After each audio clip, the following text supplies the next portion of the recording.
পৃথিবীতে আগে কখনো ঘটেনি এমন একটি টপিক নিয়ে আজকের ভিডিও।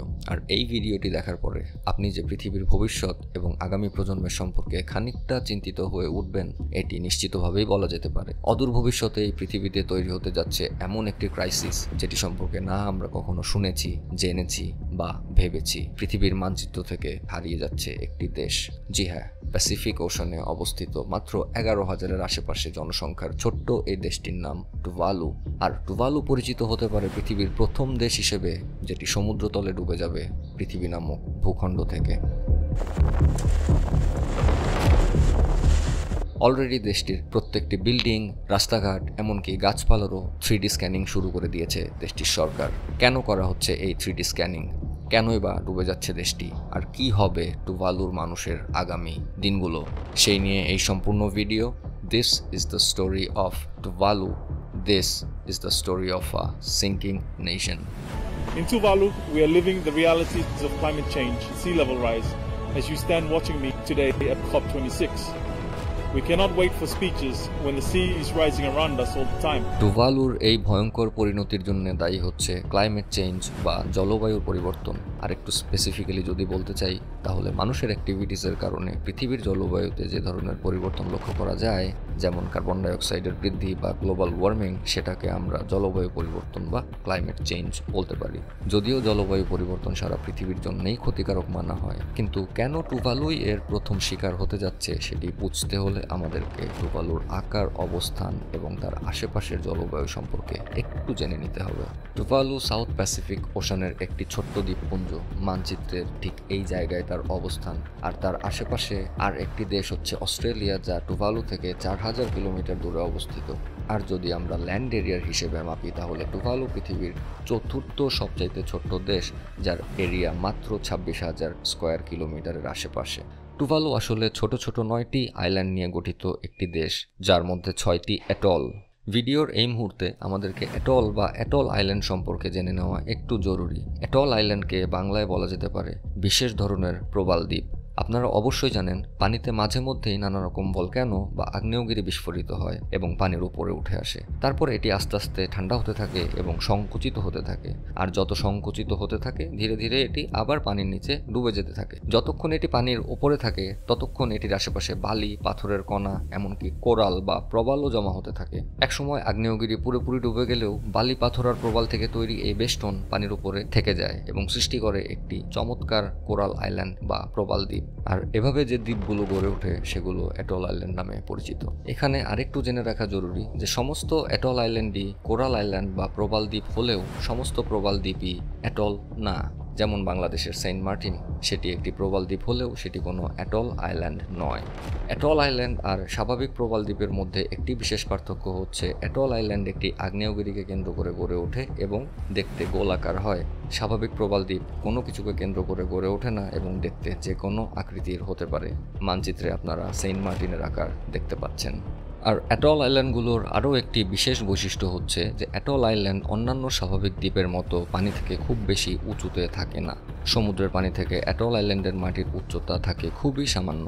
এর সবচাইতে বড় উদাহরণ হতে পারে মালদ্বীপের দেশ, কারণ মালদ্বীপের 26টি আইল্যান্ডই অ্যাটল আর এর উচ্চতা পানি থেকে মাত্র 1.5 মিটার। টুভালুর ভূখণ্ডের উচ্চতাও মালদ্বীপের আশেপাশেই। গড়ে সাগর থেকে টুভালুর ভূখণ্ডের উচ্চতা 2.5 মিটারের কাছাকাছি। আর টুভালুর সবচাইতে উঁচু স্থানের উচ্চতা সমুদ্র থেকে মাত্র 4.5 মিটারের কাছাকাছি। আর দ্বীপের উচ্চতা সি লেভেলের বা পানির পাদদেশের এত কাছাকাছি থাকার ফলেই টুভালু হতে যাচ্ছে প্রথম দেশ যেটি পানিতে ডুবে নিশ্চিহ্ন হয়ে যেতে পারে পৃথিবীর বুক থেকে। এই মুহূর্তে মনে প্রশ্ন আসা খুবই স্বাভাবিক যে মালদ্বীপের উচ্চতা যদি টুভালুর থেকে কম হয় তবে মালদ্বীপ কেন আগে না ডুবে, টুভালু কেন আগে ডুবে যাচ্ছে? এর একটি বড় কারণ হচ্ছে টুভালুর আকার। মানচিত্রে লক্ষ্য করলে দেখবেন যে মালদ্বীপের দ্বীপগুলি বেশ চওড়া, কিন্তু টুভালুর ক্ষেত্রে ব্যাপারটি মোটেও এমন নয়।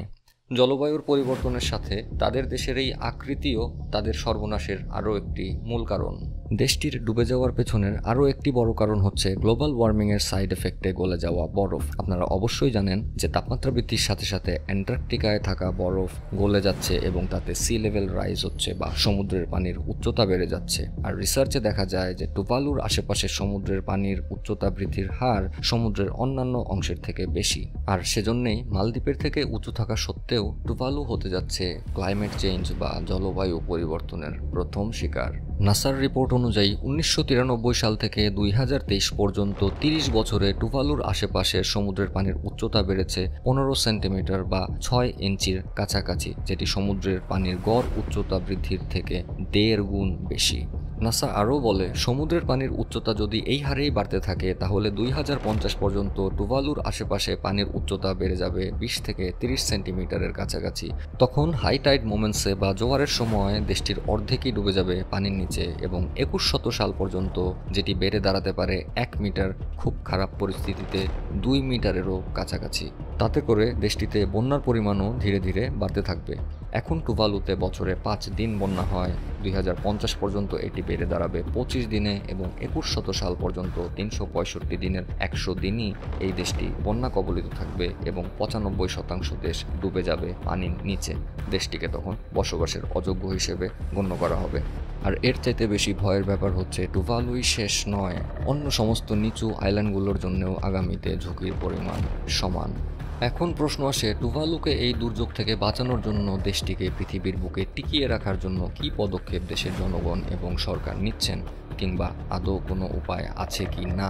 এর উত্তর হবে যে এই আগাম ঝুঁকির জন্য তারা এখন থেকেই বেশ জোরে সোরে কাজ শুরু করে দিয়েছে। ঠিক দুবাইয়ের পাম আইল্যান্ডের মতো এখানেও তারা কৃত্রিম দ্বীপ সৃষ্টি করার চেষ্টা করছে, কিন্তু এই ক্ষেত্রে একটি বড় সমস্যা হচ্ছে টুভালুর অর্থনীতি। টুভালু একটি ছোট্ট দেশ, সমুদ্রের উপরে কৃত্রিম ভূমি তৈরি করার মতো ব্যয়বহুল কাজ এর অর্থ জোগাড় করা দেশটির জন্য প্রায় অসম্ভব। টুভালু সরকারের মূল অর্থনীতির উৎস হচ্ছে অন্যান্য দেশের ডোনেশন থেকে আসা টাকা।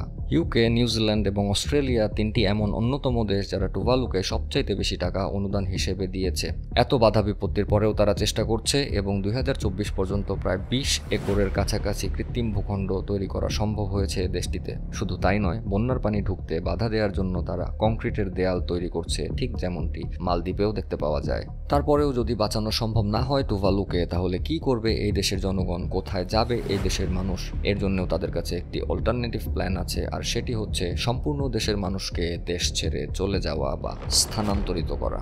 2 বছর আগে অস্ট্রেলিয়ার সাথে টুভালু ফ্যালিপিলি ইউনিয়ন ট্রিটি সাইন করে, যে চুক্তির মূল ভাষ্য এই যে অস্ট্রেলিয়া প্রতি বছর টুভালু থেকে 280 জন মানুষকে অস্ট্রেলিয়ার পার্মানেন্ট রেসিডেন্সি বা স্থায়ীভাবে বসবাসের অনুমতি দিবে।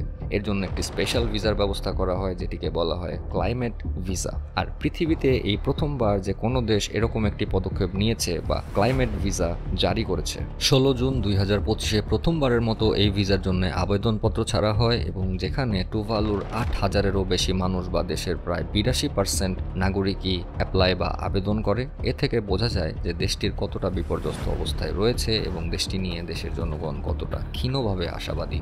আর এই 280 জনকে বাছাই করা হবে লটারির মাধ্যমে। সমস্ত আবেদনকারীদের মধ্যে একটি লটারি হবে, যার মধ্যে নির্বাচিত প্রথম 280 জন সবার আগে অস্ট্রেলিয়ায় স্থায়ীভাবে বসবাসের সুযোগ পাবে। এইভাবে প্রতি বছর 280 জন করে লোক অস্ট্রেলিয়ায় স্থায়ী নাগরিকত্ব পাবে। আর এভাবেই টুভালুকে জনমানব শূন্য করে ফেলারই পরিকল্পনা দেশটির সরকার এবং জনগণের।